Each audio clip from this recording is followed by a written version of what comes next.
Hello বন্ধুরা, তোমরা সবাই কেমন আছো? আশা করি সবাই খুব ভালো আছো।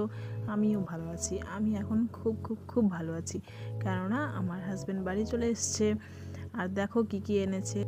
আর হচ্ছে ফাইনালি 8 মান্থ পর, মানে 8 মাস পরে আমার হাজব্যান্ড বাড়িতে আসলো।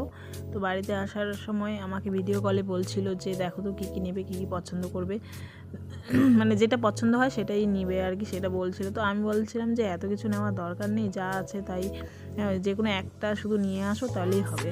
তো দেখো আমার জন্য কী কী নিয়ে এসছে, তোমরা দেখতে থাকো। আর এই যে লং জ্যাকেট সোয়েটারগুলো দেখছো যে কোটের মতো, তো এগুলো হচ্ছে আমাদের এদিকে মানে প্রচুর দাম। তো ওখানে হচ্ছে কম দামে পাওয়া যাচ্ছিল, তো বলছিল যে তাহলে তোমার জন্য একটা নিয়ে যাই। তো নিয়ে আসলো, আমি একটা পছন্দ করেছিলাম, তো বললো যে যেটা পছন্দ হবে সেটাই নেবে তুমি, ওই জন্য দুটো নিয়ে এসছে। আর হচ্ছে এগুলো দেখো ড্রাই ফ্রুটগুলো হচ্ছে দেখো কাজু বাদাম আছে, কাঠবাদাম আছে,